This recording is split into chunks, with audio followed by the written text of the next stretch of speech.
Make no mistake, this bull market is getting old. However, there is still profits to be made to the upside.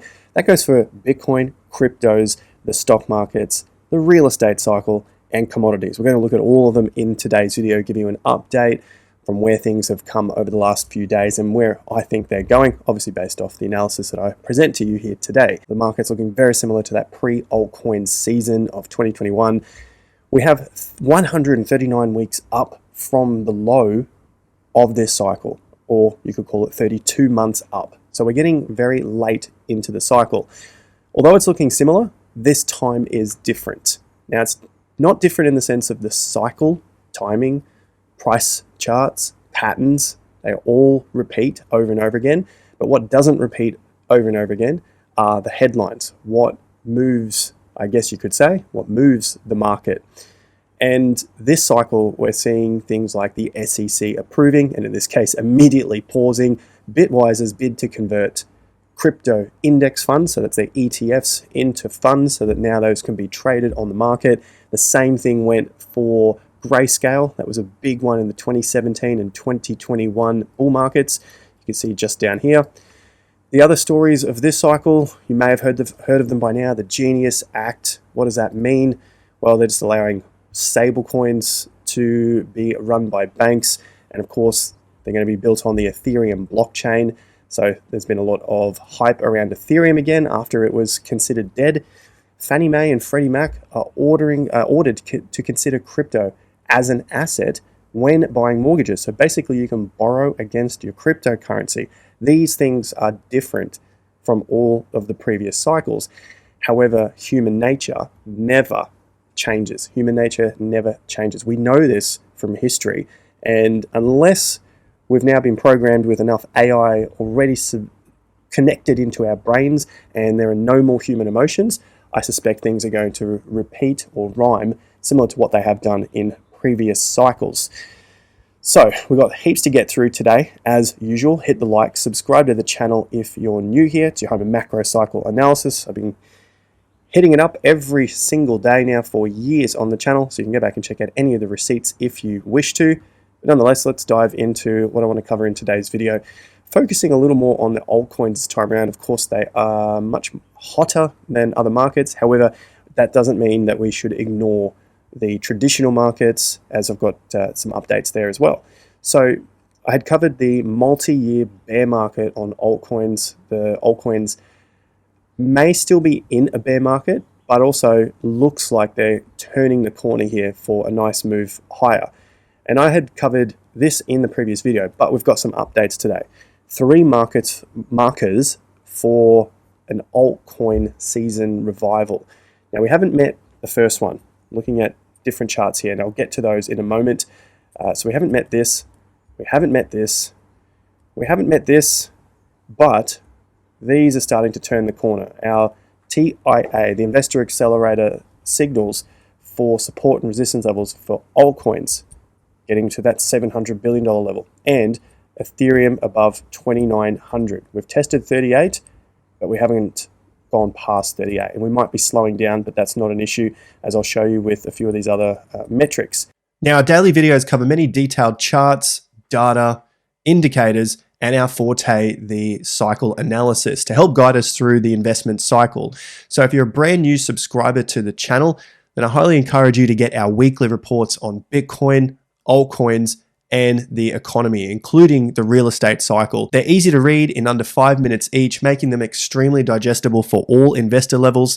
There are 3 reports coming your way starting your week from Tuesday. It'll get you up to speed on how we forecast the markets and how we've been able to profit during uncertain times leading into and out of the cycle peak. It's completely free, so subscribe today using the link in the top of the video description and you'll receive your first report shortly. Bitcoin seems to be consolidating above the 7-year resistance level. I like the look of that.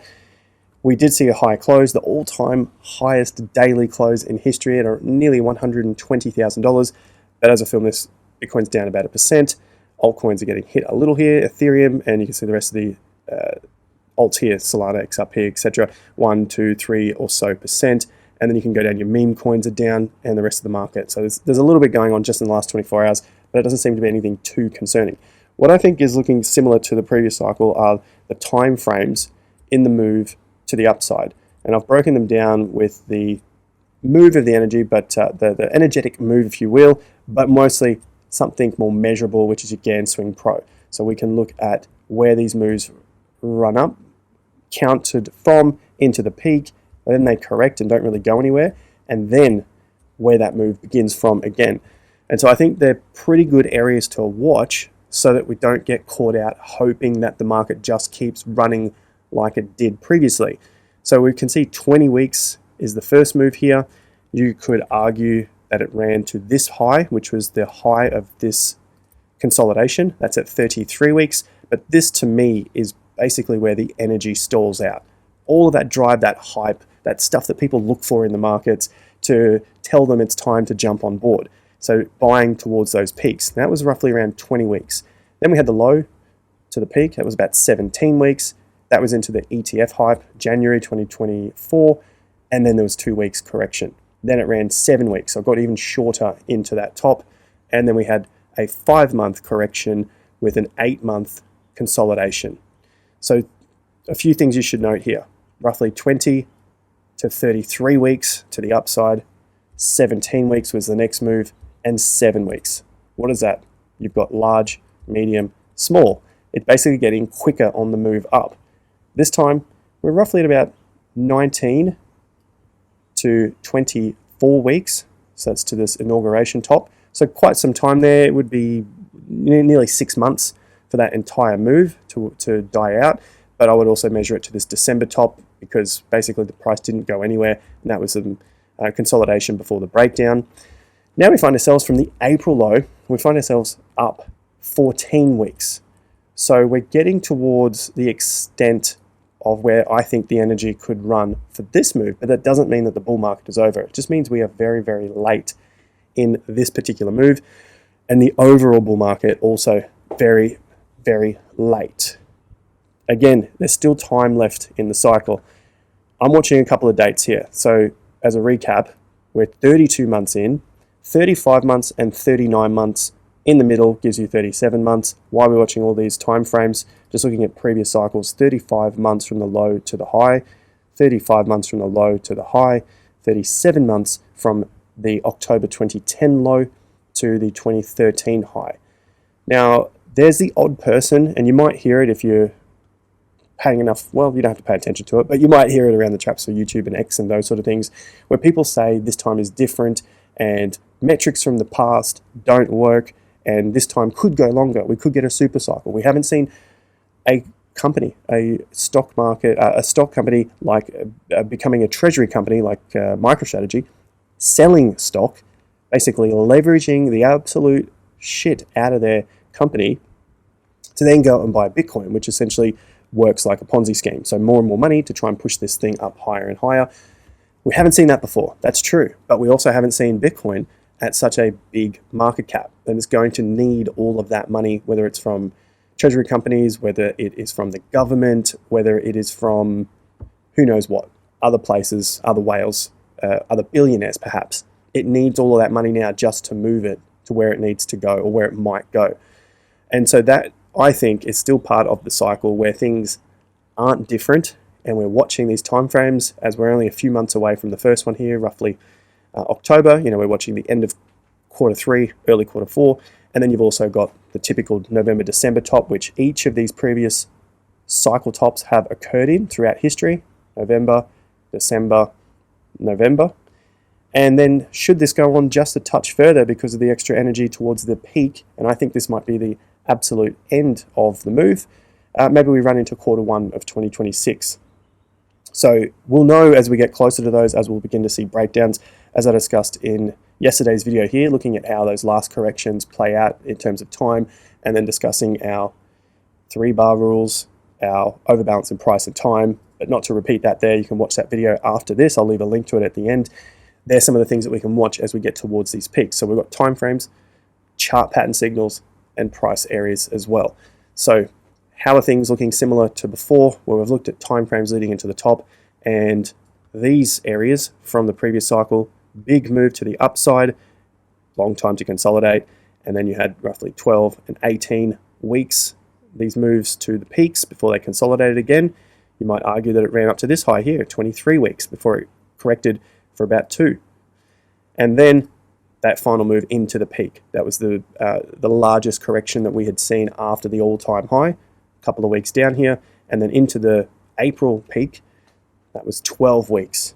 Lower swing top formed, very, very weak signal. And those who were following since 2021 know we talked about this on other channels in crypto, where they thought the market was going to run to $80,000. It was a big thing at the time. So there's plenty of receipts out there looking at this particular move getting very, very weak. You also might remember, I do see your comments down there where you remember coming into May of 2021, heaps of hype, and then we crashed from that point. So that's a similar thing there, but it doesn't end there. We have more. Doesn't mean that the game is over. We could be running into some significant moves here. The first one I want to look at is the others chart. So coming back to these notes, the others chart looking at an overbalance in time and price. Now we saw the short one here. All this means, if you don't have to want to remember things and learn things on the fly, is we want to see a change in momentum from bears to bulls. And this does an amazing job of picking that up. We're seeing that bulls, we're looking for the change now for bulls to take over. So that's why we reference the bulls, but you can flip it in reverse for when we get to peaks. Are the bulls taking up more time holding the price up and pushing the price higher than any of the previous rallies in this bear market? So this is the bear market, and this is the multi-year altcoin bear market starting from January 2022. So right now we've seen the first instance of the bulls pushing the market higher in time and price in this small compared to this small little move that we just saw in April and May. That was the last time that everyone got super excited about altcoins, and so that was one of the larger runs as well. Now there are a couple of extra runs that the market needs to overcome, like the December move into the January top as well. When Trump was getting inaugurated, there was a bit going on there with altcoins, bit of a run up, and then this more significant move here, this run up. That one there was your October, November into that first peak of November, December. So looking at where those targets come in, they also, one of them also falls just short of the support resistance flip at about 8.8%. For a round number, I'm going with 9%. So you'll hear me reference 9%. 9% is where we'd love to see the market get to and consolidate so it can attempt another bigger move. All in all, I think from this point, there's a very high chance, obviously there's no zeros or 100% guarantees, but it seems like we got a high chance that the low is potentially in for altcoins, and then it's just a matter of rising, pulling back, rising, pulling back, rising, pulling back. The big challenge is going to come at that huge resistance level. So that's the multi-year bear market, looking at the top, next top, and where the top failed that last time in December. And if we can rise to that level, that would be overbalance in time and price above those resistance levels. That could be a solid move to the upside. But until it gets there, these are all just rallies within the macro bear market. However, there is still room to move for some altcoin gains. So that's not looking too bad. We're getting close to the others' dominance above 9%. We look like we might have some support there.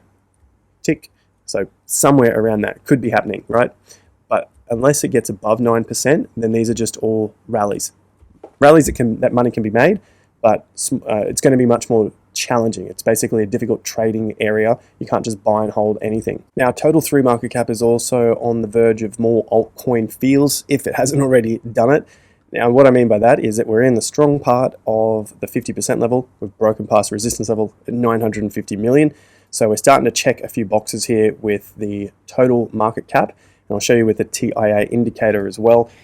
So getting above those levels, definitely in a strong position, similar to the pre-2021 altcoin blow-off top there, basically April 2021. And you had those feels as the market broke out of key resistance levels.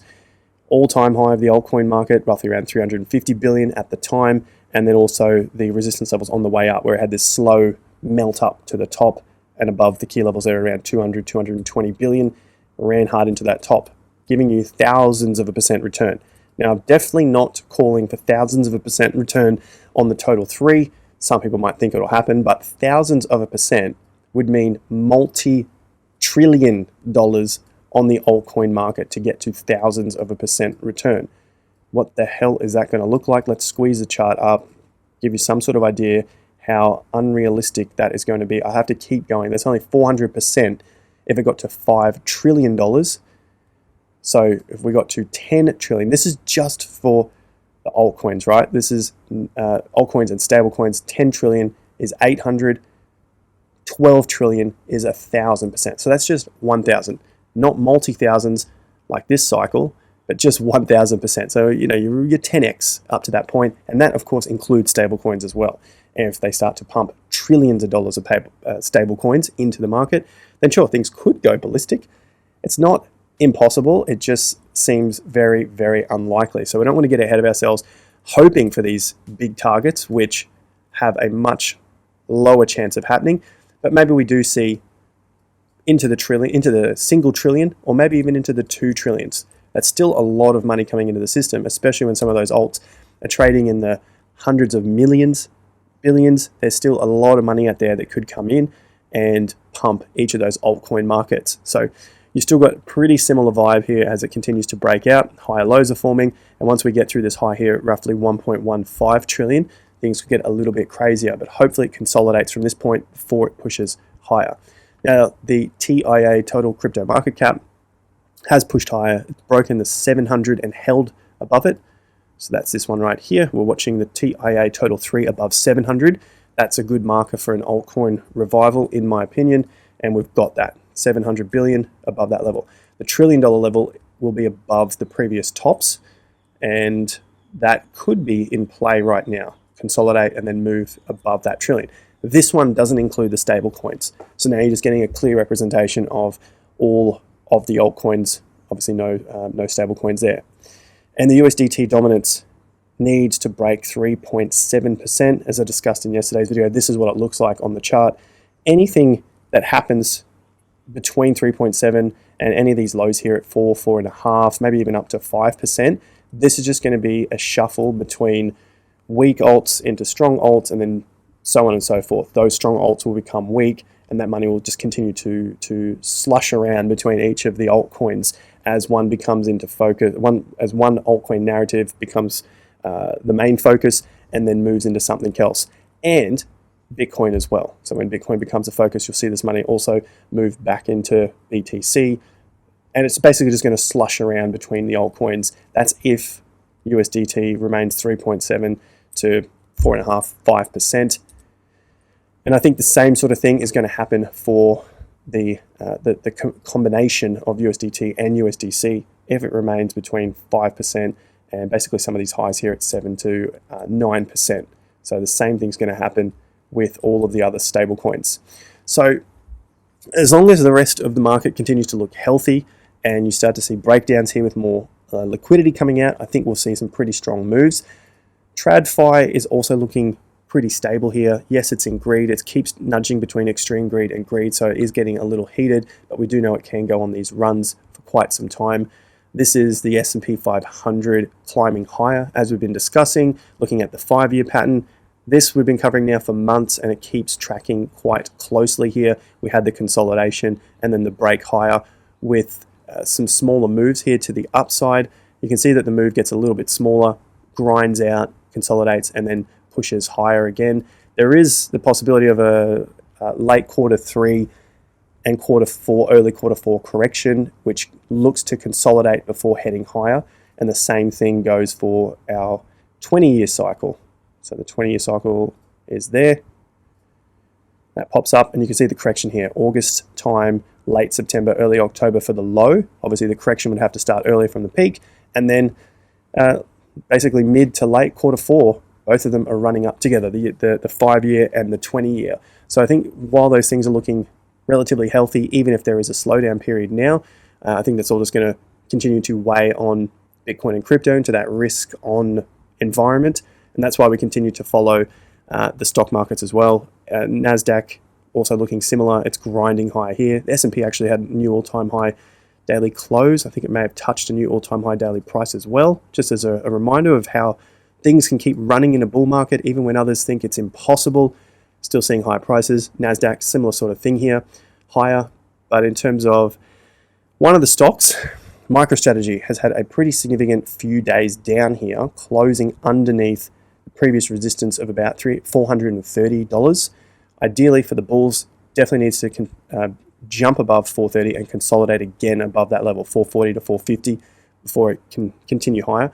Otherwise, if we start to see lower highs form again, then I think this time frame is really getting close now for the end of the cycle, this sort of late August, early September for MicroStrategy, and Bitcoin to follow suit like we're looking at with those timeframes that I mentioned in the intro here, looking out towards October time.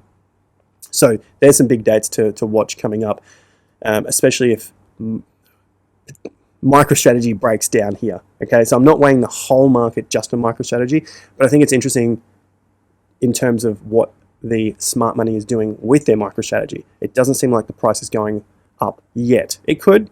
Just keep watching this. Let's put an alert around 460, see if that comes to fruition, and just continuing on with that uptrend here for MicroStrategy. Looking at the rest of the game, the yields and the bonds, this has cooled off over the last couple of days. We've seen the yields come down slightly.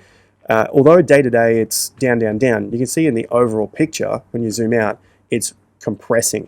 It's compressing pretty hard here for the last couple of years. This goes back to the peak of October 23. You've also got a top here of October 22. Do we see another minor top here in October 25? We'll wait and see. But yeah, basically as this compresses, we're just looking towards any sort of breakout. I suspect longer term breakout to the upside, but we might get some false signals to the downside in the meantime because there's been a lot of hype around the yields. So that's a good thing in the short term, at least cooling off. That could give some leeway into the interest rates potentially coming down short term, as we've been talking about. Now, another thing for 2021, which is very similar, is your copper price, which is used heavily in the economy. So we're still seeing more risk on environment. Copper, new all-time high in 2021. That was May 21. Now, new all-time high in May 24, and again in March 25, and again in July 25. So big moves up, and it's consolidating above these highs. Again, very strong moves here with copper into new all-time highs. Resistance level overhead coming in roughly around $6.26. Commodities up, prices look up, inflation seems to continue to go higher as well. And for the search volume, looking at the sentiment now, back to cryptos, we see breakouts to the upside, cool-offs here for Bitcoin and crypto in the 12-month. So still looking pretty good long-term. Altcoins, there's the search term for altcoin, stretching to new fresh highs, getting close to a new all-time high, or at least a 5-year all-time high, and I suspect that'll be a new all-time high. Altcoins weren't searched over 5 years ago, so not to this degree.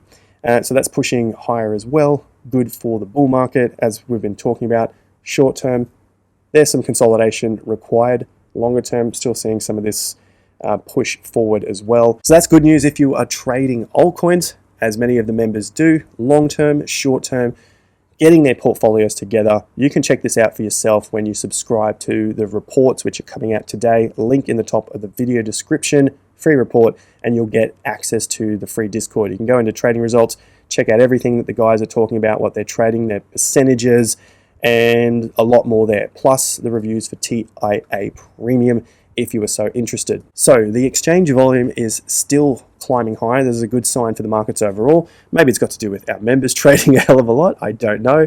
But the volume here is up at 73 billion for the 21st. So we're breaking the highs, putting in higher highs, hopefully higher lows when this thing eventually cools down.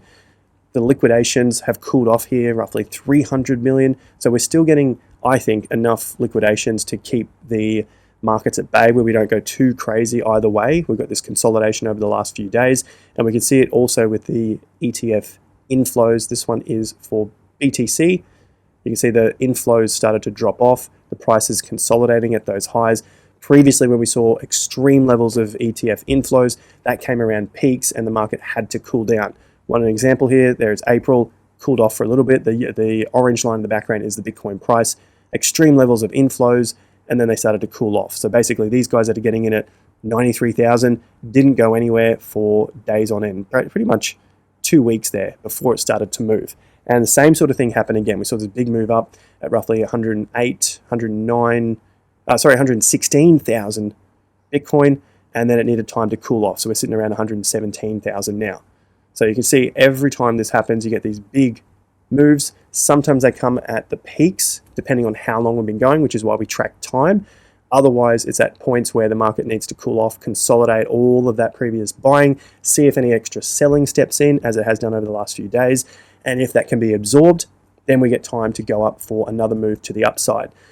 And the same thing is happening for the ETH ETF inflows. Extreme days there. It was the 16th, the highest in history, and then it started to cool off. You can see a lot of that move came back down. If we chuck on the ETH price, you can see we're up towards 3,100. Now we're sitting around 3,700. So it's come a long way from that low of 1,400. So that seems to be what's happening right now. All of that buying just getting consolidated, people stepping in to take some profits naturally, and you get this consolidation. You can see this on the price chart as well, hitting resistance at around $3,800, which is one of the levels we've been watching, obviously previously to each of those previous highs. 4,000 is the natural next level. If we get the correction here, somewhere around 3,400 would be a nice strong corrective move. Otherwise, 29 to 3,000 would be pretty much the furthest I'd want to see this thing pull back before attempting to go higher. So a few overhead resistance levels as we see it with ETH. Time to slow down, as all the metrics have been saying. XRP, similar sort of run here. New all-time high prices, new all-time high daily closes. Big moves to the upside, 22% last week and 25% the week before. You can see in history, it can do multiple weeks, 1, 2, 3, 4, but then it needs time to cool off. And then it just does 1 or 2, and then that's it, right? It needs more time to cool off and consolidate. And the timeframes with XRP, we're getting close now. The 1st of September, rough time frame, we're about 6 weeks out from our 13 months up in its bull market run. So the run here from July, roughly 13 months. It has happened throughout history without failing here. 12 months, 13 months, potentially 14 months in the swings to the upside. The downsides are the only times that have extended to roughly 2 years or just a touch over 2 years. But all of them are pretty much multiples of the same number. You're looking at 13s, 13s, 13s, slightly less. You know, it could be 12 months and 3 weeks, or 14 months here, and then the doubling, 25 months, 24 months, 26 months. You can see it's all repeats of the same number. I think it's going to be super interesting if we get there. This time around, August would be the 13th month. September is the 14th month if we get a slight extension there. And bull markets. I'll leave you on a good note here. When prices go up enough, everybody believes something, even if it is only that everybody else is just about to believe. That is a pure saying for altcoins. Everyone's going to believe it's going to keep going up. The metrics look like they keep wanting to go up. The price charts look good. As we looked at with the sentiment, also looks good. That can all just be feeding upon itself to continue higher until it doesn't. But at the moment, we haven't got that until it doesn't. We'll keep a watch out for that. Thanks for joining. Hit the like, subscribe to the channel, and get those free reports. Link will be in the top of the video description. Hopefully the surf is looking okay today, and I'll see you guys back here at the next video, calling in from Indonesia on a quick surf trip. See you guys next time.